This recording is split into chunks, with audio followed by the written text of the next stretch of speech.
저희는 지금 하나님의 성품, 하나님의 속성에 관하여서 살펴보고 있고요. 오늘은 그분의 거룩하심을 살펴보려고 합니다. 이 거룩함이라는 것은 공유적인 성품, 공유적인 속성입니다. 그러니까 하나님의 거룩함과 우리 인간의 거룩함이 비교될 수는 없습니다만, 그러나 우리가 그 하나님의 거룩함을 조금 닮아 살아가지, 우리 가운데 가지고 살아가고 있다는 것을 이야기하게 될 것입니다. 근본적으로는 또 질적으로는 차이가 있는 거룩입니다. 비교가 될 수 없는 것이죠. 그럼에도 불구하고 하나님의 형상을 닮아 살아가는 우리 가운데 두신 그 거룩함이 어떻게 우리를 통해서 발현되어야 되고 그 거룩함을 통해서 우리는 어떤 삶을 살아야 되는가 하는 것들을 우리는 보게 될 것입니다. 이 거룩함, 이 부분은 하나님의 도덕적인 성품과 관련되어 있는 그러한 성품입니다. 사실 오늘 이 거룩과 의, 하나님의 의에 대해서 살펴보려고 했는데 또 이렇게 풀어서 쓰다 보니까 시간이 좀 애매할 것 같아서 혹여 오늘이 좀 짧게 끝나더라도 거룩함과 의를 분리했습니다. 하나님의 거룩함을 이야기할 때, 이 거룩하심을 이야기할 때, 그 하나님 그분 자체가 거룩하시다라는 사실을 우리는 먼저 인식해야 됩니다. 그리고 마음의 기준처럼 삼아야 합니다.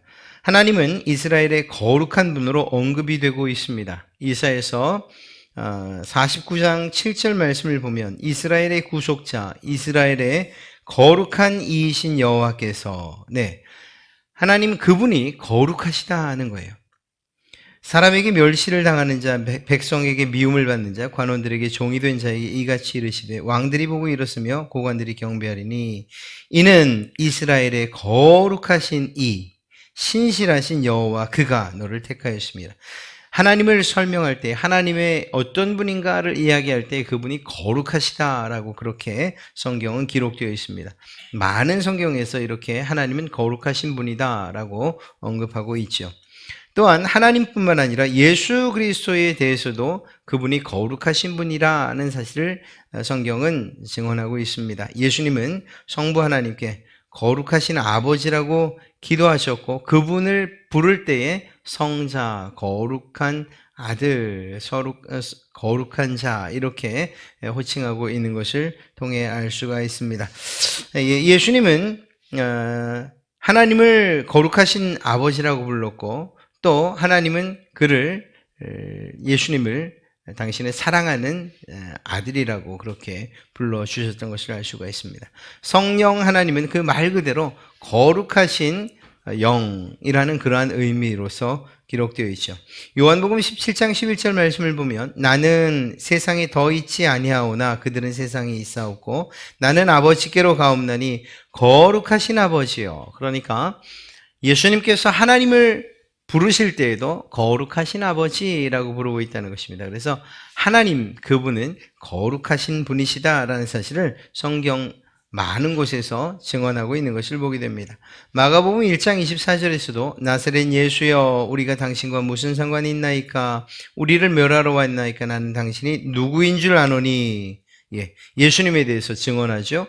당신이 누구인 줄 아노니 당신은 하나님의 거룩한 자인이다. 그래서 예수 그리스도 그분도 역시 거룩하신 성자 하나님이심을 성경은 증언하고 있습니다. 성령 하나님에 대해서는 그 이름 자체가 그렇고 말입니다. 그러니 하나님은 삼위 하나님 그 어떤 분 할 것 없이 모두 거룩하신 분이시다라는 사실을 성경이 말하고 있다는 것이죠. 이 거룩하다는 뜻이 무엇일까요? 거룩하다. 우리는 흔히 이 거룩함을 이야기하면 우리의 몸에서 풍기는 어떤 느낌, 그 모습 이런 것들과 잘 연결시키려고 해요. 근엄한 말투, 조금은 느린 듯한 그러나 권위 있는 그런 어떤 포즈들 이런 것. 그러나 거룩함은 이렇게 외적으로 드러나는 것만을 이야기하진 않습니다. 그렇다고 이러한 외적인 것들이 다 거룩하다? 그것도 아닙니다.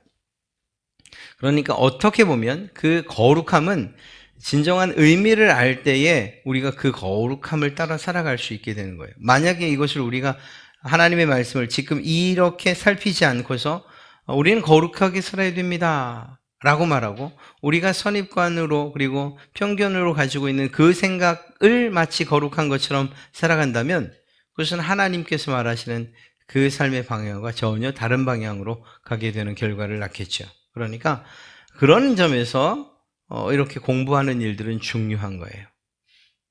그런 점에서 말입니다. 이 거룩하다는 기본적인 의미는 분리라는 단어와 연결시킬 수 있습니다. 거룩함은 분리다. 그러니까 좀 생소하지 않습니까? 거룩하다는 것은 우리가 말투에서, 몸짓에서, 어떤 행동으로 나타나는, 누가 봐도 거룩하구나라고 하는 이런 느낌 아닌 느낌으로 생각을 했는데 그게 아니고 분리다라는 것입니다. 히브리어 카디시는 자르다 혹은 분리하다는 그러한 의미, 그것을 의미하는 말뿌리인 카드로부터 유래되었습니다. 그러니까 그런 점에서 볼 때 이 거룩하다라는 그 진정한 의미는 무엇인가와 분리하는 것이라는 거예요. 분리.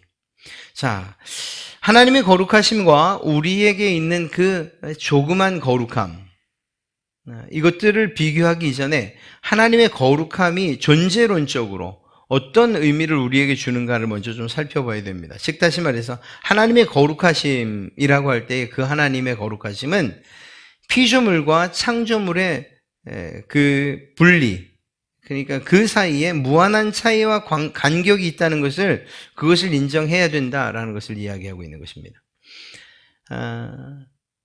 창조주와 그리고 피조물이 같을 수가 없지 않습니까? 그 사이에는 아주 무한한 간격이 있어요. 이것은 단지 우리가 죄가 있기 때문에 죄를 미워하시는 하나님, 그래서 간격이 있는 게 아니에요. 우린 근본적으로 우리가 죄가 행위 없다 하더라도 아담과 하와의 시대로 거슬러 올라가서 죄 짓기 이전의 아담과 하와라 하더라도 그 아담과 하와는 하나님과 근본적으로 분리되어 있고 구별된 존재입니다. 한편은 창조주로, 한편은 피조물로 말입니다. 이러한 사실들을 우리가 오해하지 않아야 돼요. 우리가 죄가 있기 때문에 하나님과 가까이 할 수 없구나. 그것이 맞습니다. 그러나 존재론적으로 본다면 이미 우리는 하나님과 사이에 큰 간격을 가지고 있는 그러한 존재라는 거예요. 이 일에 대해서 성경은 이렇게 이야기하고 있습니다. 예를 든다고 하면 이렇습니다. 죄가 없다. 천사가 죄가 있습니까? 하나님의 말씀대로 순종하는 천사들 죄 없다 이렇게 말할 수 있죠. 죄가 없는 그 스랍, 이 천사들이 하나님 앞에 설 때 어떤 모습으로 서는가 하는 것을 보면 알 수가 있습니다. 이사야서 6장 1절부터 3절 우리가 오늘 읽은 말씀 가운데 보면 그 스랍들이 모셔 섰는데 각기 6날개가 있어 그 둘로는 얼굴을 가리었고 그 둘로는 그 발을 가리었고 그 둘로는 날며서로 창화하여 가로되 거룩하다 거룩하다 거룩하다 만군의 여호와여 그 영광이 온 땅에 충만하도다. 자신들의 눈을 가리고 있다. 그리고 또 발을 가리고 있다라는 이것이 무엇을 의미하는 것인가? 피조물로서의 천사, 비록 죄가 없다 할지라도 하나님과는 구별된 존재라는 사실을 이야기하고 있는 것입니다. 그래서 그분의 거룩함에 우리의 거룩함을 빗댈 수도 없는 것이고요. 존재론적이든 아니면 윤리적이고 도덕적이든 간에 말입니다. 이렇듯 이미 구별되어 있다는 사실을 우리는 알 수 있습니다. 그런 점에서 이렇게 하나님과 구별되어 있다는 이 사실, 이 의미가 바로 거룩의 첫 번째 의미라고 할 수 있는 것입니다. 두 번째는 우리가 조금 더 잘 이해할 수 있는 것인데 윤리적이고 도덕적인 접근이에요. 그래서 하나님의 거룩하심은 이러한 도덕적이고 윤리적인 부분에 있어서 우리 피조물들과 무한한 차이가 있다라는 것입니다. 윤리적으로 도덕적으로 하나님은 어떤 분이실까요? 완전하신 분이시죠. 흠이 없으시죠. 한마디로 죄가 없으신 분이죠. 그런데 우리는 그렇지 않아요.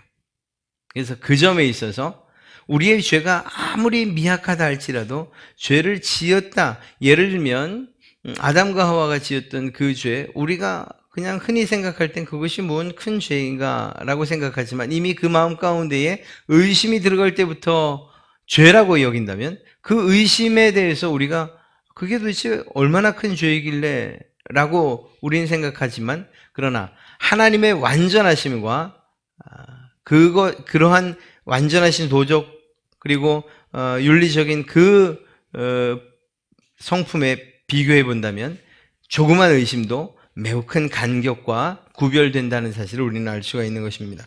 이렇듯 하나님의 도덕적인 죄와 하나님께서는 이런 도덕적으로 죄 혹은 악과 분리되어 있는 그러한 완전하신 분이시죠.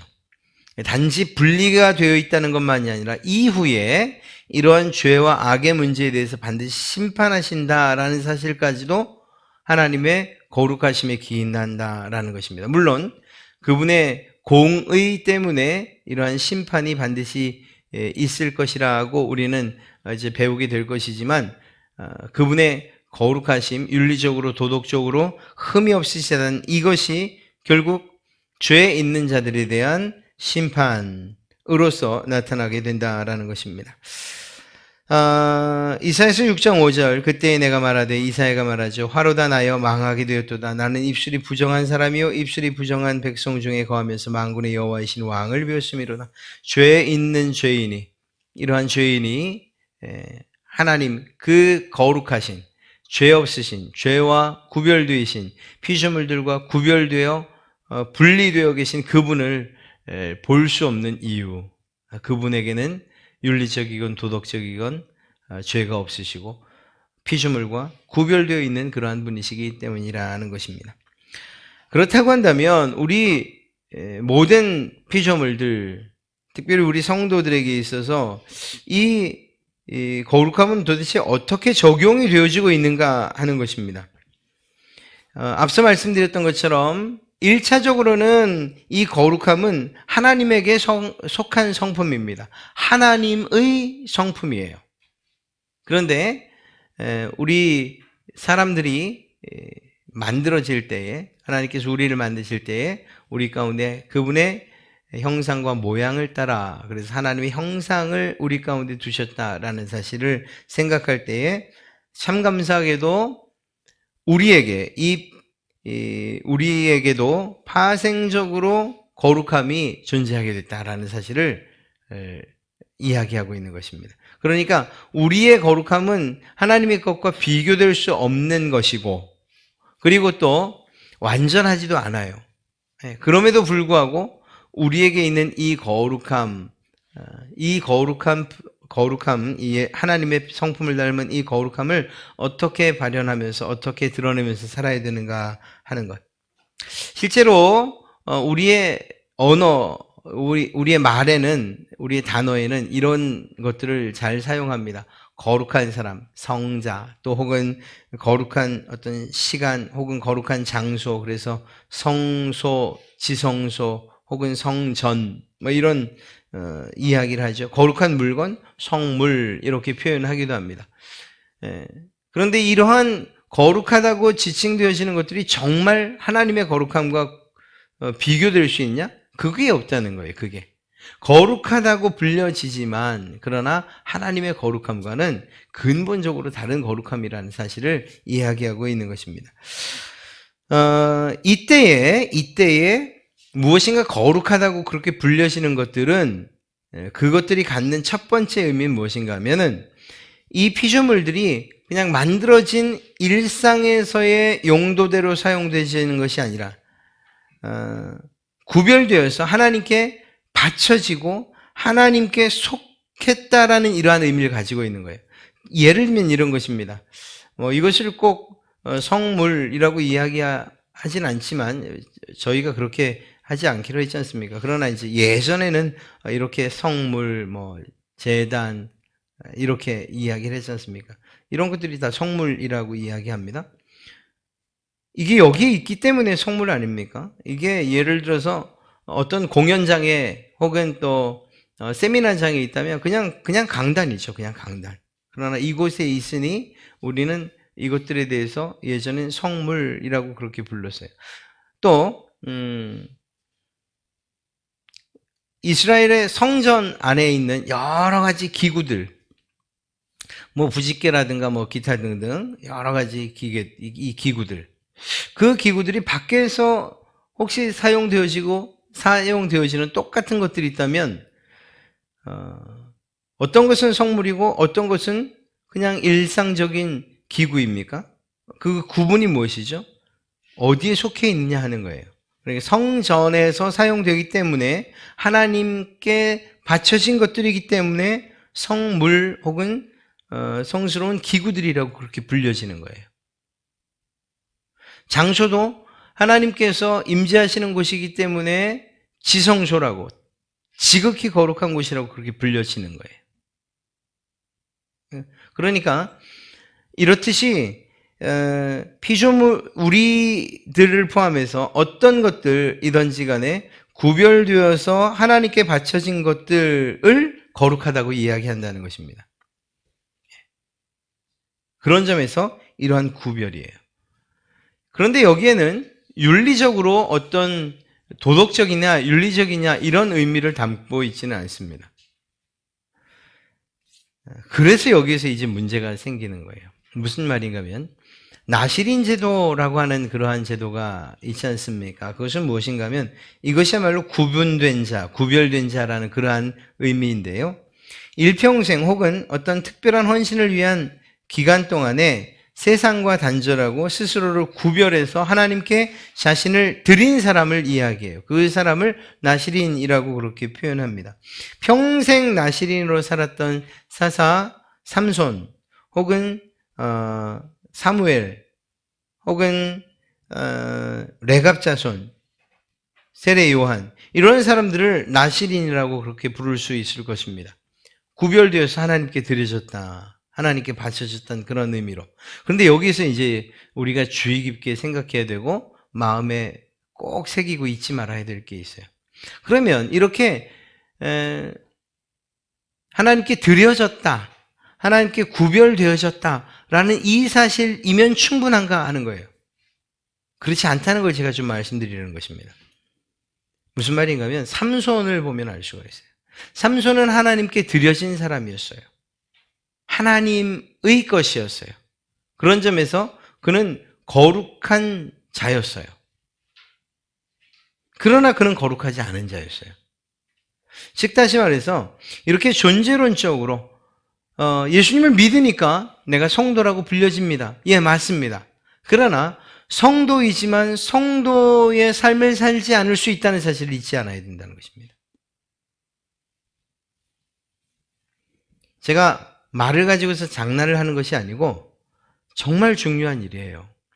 우리가 거룩합니다, 내가 하나님 거룩하게 살겠습니다 라고 말할 때 이미 사실은 우린 거룩한 이 거룩함을 구분하는 그 안에 들어와 있어요. 하나님 안에 들어와 있어요. 하나님의 백성, 성도로서 살고 있어요. 교회에 소속된 또한 거룩한 무리 가운데 속한 자들로 예수님을 믿기만 하면, 믿는다고 하면 이미 그 무리에는 들어와 있어요. 그러니 더 중요한 것이 무엇이냐? 소속되어 있는 것만이 중요한 것이 아니라는 사실을 알아야 된다는 것입니다. 그래서 그에게는 존재론적으로 거룩하다라는 것뿐만 아니라 실제적으로 하나님의 거룩하심을 따라서 살아가는 삶의 거룩함까지도, 그래서 실제적으로 도덕적으로 윤리적으로 거룩함의 삶을 추구해 가면서 살아야 된다는 사실을 이야기하는 거예요. 난 이제 믿기 시작했으니까 이제 천국 간다, 이제 성도다, 거룩하다, 이렇게 말할 것이 아니라는 것입니다. 그래서 어떤 사람은 교회 다니는 그러니까 C.S. 루이스라고 하는 분은 그렇게 이야기를 했어요. 그리스도인, 교회 안에 어떤 사람은 그리스도인이고 어떤 사람은 그리스도인이 아니냐? 아니, 모두가 그리스도인 아니냐? 그러니까 우리가 용어를 좀 잘 사용해야 된다. 모두가 그리스도인인데 올바른 그리스도인, 하나님의 사랑을 받는 그리스도인, 그러나 저 사람은 나쁜 그리스도인, 옳지 못한 그리스도인, 이렇게 호칭되지 않느냐 이렇게 이야기를 했습니다. 그렇죠. 성도예요. 성도라는 무리 가운데 우리가 예수님을 믿으면 다 속해요. 그러나 그것으로 끝이 아니라는 거예요. 이렇게 존재론적으로 거룩해지는 것에 만족해 산다면, 그렇다면 그는 자신의 거룩함을 추구하며 사는 일에 게을리하게 되는 거예요. 거룩한 자의 무리에 속했다면 이제는 실질적으로 하나님의 거룩하심을 따라서 살아가는 바로 그 일이 필요하다라는 것입니다. 삼손을 꼭 기억하십시오. 나실인으로 구별된 거룩한 사람이었는데 그는 거룩하게 살지 못했어요. 하나님께서 이 일을 어떻게 평가하실까? 아니, 그거 잘 생각해 봐야 된다는 것입니다. 내가 예수님을 믿는다는 것으로 만족해서는 안 된다는 거예요. 나 이제 교회 다닌다, 세례 받았다. 이것이 우리의 거룩함을 보증해 주는 것이 아니라니까요. 그렇습니다. 그래서 이런 하나님의 거룩하심에 대한 이 윤리적인 면을, 또 도덕적인 면을 본받아서 우리 성도들은 이성적이어야 하고 때론 도덕적이고 윤리적이어야 하며 그렇게 선한 행동을 하며 살아가야 되는 거예요. 너희는 거룩하라. 이는 나 여호와 너희 하나님이 거룩함이라고 말씀하신 레위기 19장 2절 그 말씀처럼 단지 신분적으로 하나님께 속한 것에만 만족해서는 안 된다니까요. 그것이 아니고 오히려 우리의 삶에 있어서, 행동에 있어서 하나님의 거룩하심을 닮아 거룩한 삶을 살아가야 되는 거예요. 이게 더 중요한 것입니다. 마치 다큐 카메라가 막 돌아가면서 부정과 비리를 저지른 사람들의 집을 쫙 한번 훑는데 이것도 잘못됐고 저것도 잘못됐고 하는데, 그런데 그 테이블에 성경책이 올려져 있다면, 그렇다면 그는 존재론적으로는 거룩한 자들에 속했는지 모르지만 그러나 실제적으로는 거룩한 자라고 불려질 수 없다는 거예요. 이건 비단 그들의 이야기가 아니라 우리의 이야기로 받아들여야 돼요. 내 이야기로. 내가 정말 하나님 앞에서 거룩한 자의 편에 섰는데, 믿음으로 그 무리에 속했는데 정말 거룩한 자의 삶을 살고 있는가?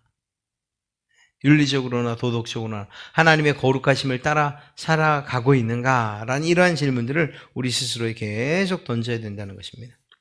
하나님의 거룩하심을 우리가 어떻게 적용할 것인가? 하나님의 거룩하심을 생각하면 우리가 우리의 삶 가운데 어떤 삶을 살아가면서 적용해 갈 것인가 하는 거예요. 성도들은요, 말씀드렸던 것처럼 신분적으로는 이미 거룩한 사람이 되었다는 사실을 알아야 돼요. 네. 그것을 아는 것으로만 끝날 것이 아니고 더 나아가서 윤리적으로나 도덕적인 의미에서 계속 성화, 거룩하게 변화되어져 가는 그러한 삶을 살 수 있도록 노력해 가야 되는 것입니다. 그러니까 포기할 일이 아니에요. 아, 나는 안 돼 라고 할 것이 아니에요.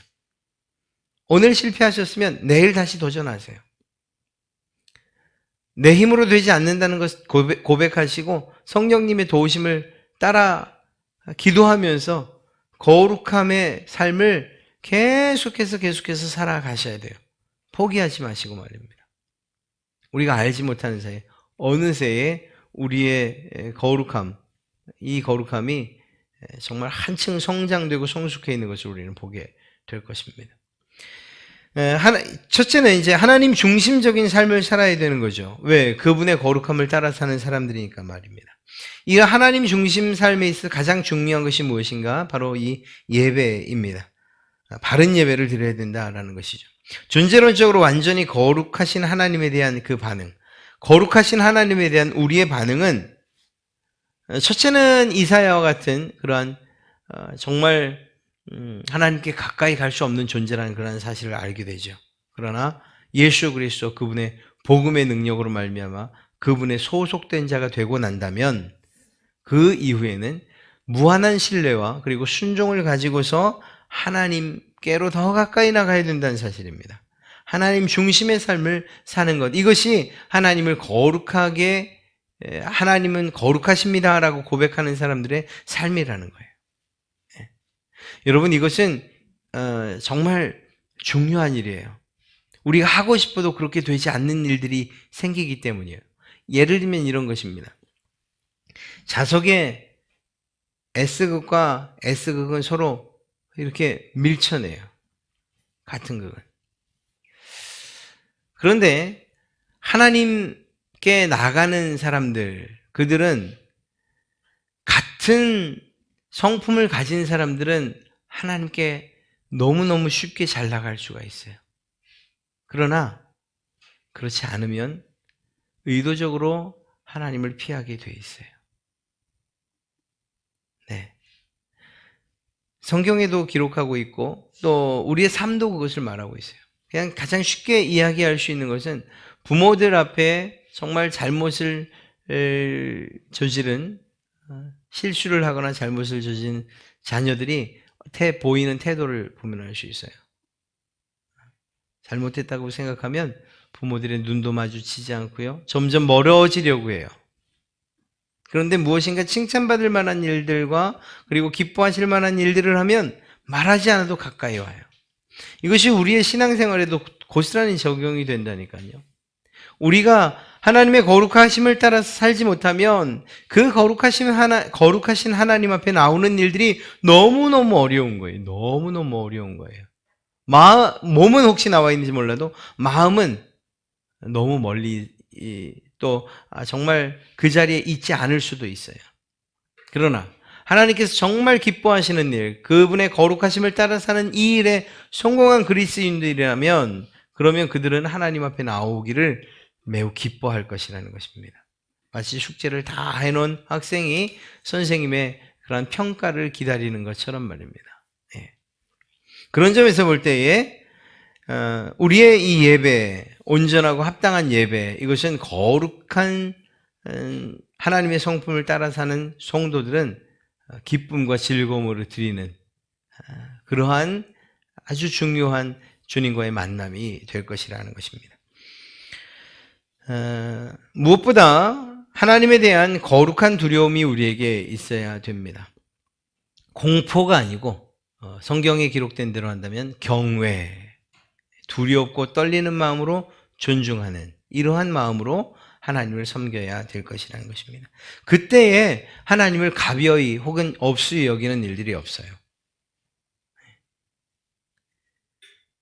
하나님에 대한 너무 가벼운 생각은 우리의 예배뿐만 아니라 우리의 삶까지도 이렇게 경거망동한 그러한 삶으로 바꿔놓을 수가 있어요. 하나님, 그분은 이후에 살피겠지만 거룩하신 분이심과 동시에 의로우신 분이시고 공의를 행하시는 그러한 분이시라는 사실을 마음에 새기고 이러한 생각을 가지고서 두렵고 떨리는 마음으로 하나님 앞에 나와 예배하는 일들이 중요하다는 것이죠. 또 한 가지는 하나님의 윤리적인 완전하심을 본받아서 도덕적으로 윤리적으로 거룩한 삶을 살도록 힘써야 된다는 거예요. 하나님께 충성하고 이웃에게 신의가 있는 행동을 하고 또 정말 양선을 베풀고 또 선한 뜻을 가지고 다가가고 친절하게 대하고 인내하기도 하고 때로는 정직하고 그리고 사랑을 가지고 다가가는 이러한 일들 말입니다. 이런 좋은 행동을 하면서 실제적으로는 살아가야 되는 거예요. 아울러 거룩함을 해치는 것들에 대해서는 멀리 해야 됩니다. 교만하거나 시기하거나 분노하거나 나태하거나 혹은 탐욕하거나 혹은 정욕을 가지고서 살아간다거나 이런 것들 말입니다. 그러니까 하나님께서 기뻐하시는 이 거룩을 해치지 않는 일들을 해가면서 하나님 앞에 나와야 된다는 거예요. 이것이 우리에게 주어진 그런 숙제이자 또 성도로서의 마땅한 삶인 것을 알 수가 있습니다. 성도라는 이름에 걸맞게 성령의 능력을 힘입어서 하나님의 말씀에 순종함으로 믿지 않는 이들보다 더 윤리적으로 도덕적으로 뛰어난 그런 삶을 살도록 그렇게 노력해야 된다는 거예요.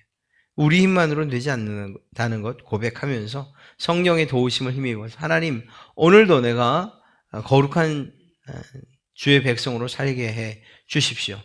구별된 생각과 구별된 삶을 살게 해 주십시오.